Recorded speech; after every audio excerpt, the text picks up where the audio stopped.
바로 대통령 이 공수처에서 수사 과정, 이번에 중앙지법의 판결이 있었지 않습니까? 바로 수사권이 없는 공수처가 무리한 수사, 거기에다가 또 경호처에 제대로 된 동의 없이 3,000명이라는 강력 경찰들을, 무장 경찰들을 동원해서 마치 최악의 흉악범을 체포하듯이, 마치 자범처럼 도주도를 그려가면서 대통령을, 현직 대통령을 조롱하고 모욕하면서 이 수사 행각을 벌였습니다. 이래서 되겠습니까?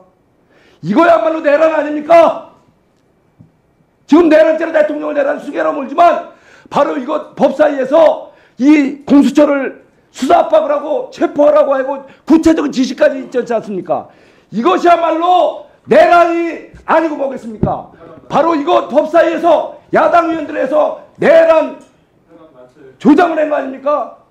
자, 공수처장, 이 부분에 대해서 충분히 얘기할 시간을 드릴 테니까 말씀하시고, 우리 대법원, 우리 행정처장, 이거에 대해서 의원님 말씀이 너무 과하십니다. 저를 내란죄로 뭐 고발하신 걸로 알고 있는데 잠깐 얘기할 기회를 주세요.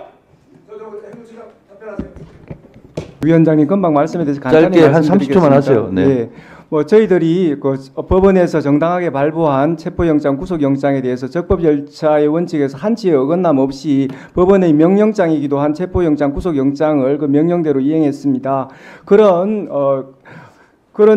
업무를 수행한 우리 공수처가 내란의 주체라 하니 도대체 의원님께서 지금 이 신성한 국회에서, 그리고 또 이 우리 공수처라는 어떤 정부 기관에서 일을 하는 것에 대해서 그렇게 모독할 수 있습니까? 신성한 국회에서 공수처장! 자, 조용히 하세요. 됐어요. 됐어요. 저는 그런 부분들이 문제되고 있고요. 형사 재판에서 문제가 될 것입니다. 하나만 말씀드리겠습니다. 지금 김용현 피고인 같은 경우에 구금 장소가 서울 동부지법 관할인 동부구치소였습니다. 그래서 그가 뭐 지금 체포되었다고 해서 관할이 자동적으로 생긴다는 것은 그런 부분에 대해서 잘못 알고 하는 말씀이시고, 지금 네, 지금 수사 어쨌든 지금 의원님께서 말씀하시는 지금 관할에 대해서는 예, 그러면은 다음번에는 저한테 그 묻지 않으시는 게 좋겠습니다. 예. 잠깐만요. 저 공수처장님 1분간 답변 못한 거 하세요. 네, 지금 저희들이 뭐 관할이나 수사권에 대해서는 서부지방법원 2025 초기 10결정에 우리 저희들 관련 사건에 대해서 수사권을 가지고 있다는 거하고, 서부법원에 저희들이 관할이 있다는 거에 대해서 법원의 판사님께서 명시적으로 결정문에서 이렇게 하셨습니다. 지금 정치 공세 정도는 모르지만 지금 법사위에서 특히 지금 질문하시는 분이 부장판사까지 하셨고 또 법조인이신데, 지금 서부법원의 관할을 자꾸 문제 삼는 것 자체가, 자, 잠깐만요. 그런 부분에 일단 대해서 들어봅시다. 법원이 명시적으로 그 관할에 대해서 결정을 하셨다는 말씀을 다시 한번 드립니다. 자, 공수처장 보고 이 정도 법치식 가지고 공수처장 하는 건 시공이 아니에요.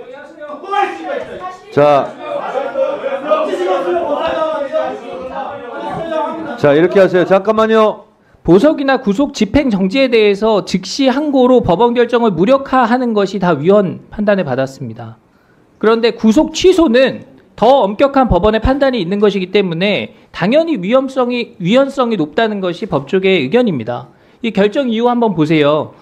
다 담지는 못했지만 법원이 구속 집행을 계속할 이유가 없다, 이런 결정을 내렸는데 검사가 이에 대해서 바로 불복을 하면 법원의 판단이 무력화되는 문제가 있기 때문에 위헌적인 부분이 있다, 이렇게 판단을 한 겁니다. 그러니까 보석도 구속 집행 정지도 그런 식의 위헌 판단이 있었으니까 구속 취소는 더 엄격한 법원의 판단이 있는 거니까 당연히 그런 위헌성이 의심된다라는 판단을 검찰에서 했다는 겁니다. 충분히 이해가 가잖아요. 다음 장이요. 근데 공수처는 뭐라고 해요? 체포와 구속을 담당했던 수사기관으로서 구속기관 산정 등과 관련해 상급법원의 판단을 받아보지 못하게 대해서 유감이다. 다음 장 넘겨보시죠. 공수처의 수사 과정의 적법성, 그 다음에 절차적 명확성에 대해서 상당히 의심이 간다. 법원이 이렇게 얘기를 하고 있잖아요.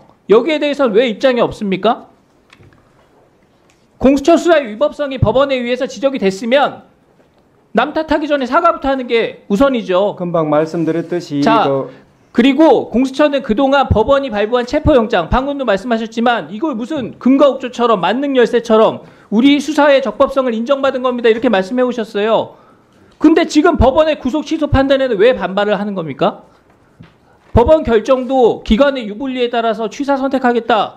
이런 태도로밖에 보이지 않습니다. 자, 의원님 말씀드릴 기회를 주세요. 예, 제가 간단히 말씀드리겠습니다. 저희가 그냥 영장이 발부되었다는 사실뿐만 아니라 지금 서부법원 2025 초기 10결정에 의하면 판사님께서 명시적으로 말씀해주고 계십니다. 지금 지금 국민이 공수처를 바라보는 이 차가운 시선을 제대로 확인하시기 바랍니다.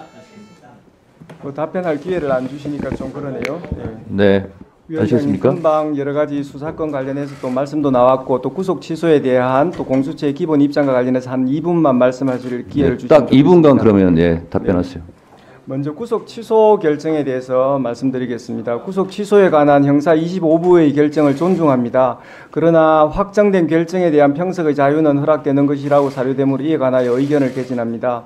재판부가 판단하신 대로 날 기준이 아니라 시간 기준에 의하더라도 윤 대통령 측이 청구한 체포적부심 관련하여 기록이 법원에 머무른 10시간 32분 동안을 합하면 2025년 1월 26일 오전 9시 7분경이 아니라 같은 날 저녁 7시 39분까지 구속기간이 연장됩니다.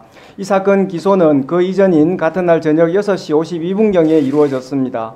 기소검사는 가장 보수적으로 계산하여 시간 계산으로도 정확히 기소시한 47분 전에 기소를 완료하였습니다. 그러므로 재판부가 제시한 시간 기준에 의하더라도 매우 적법한 기소였습니다. 형사소송법 214조 2 제13항에 의하면 체포적부심, 구속적부심 구분 없이 기록이 법원에 머무른 기간에 대하여 구속기간에 산입하지 아니하는 것으로 명확하게 규정되어 있습니다. 다만 체포적부심 제도가 도입되기 전 시행법률인 1995년 12월 29일 법률 제50545로 개정되기 전의 형사소송법 214조 2 제9항 그러니까 이 13항으로 옮겨지기 전의 조항을 말합니다. 이 조항에는 당연히 구속의 적부심사 관련해서만 규정되어 있었습니다.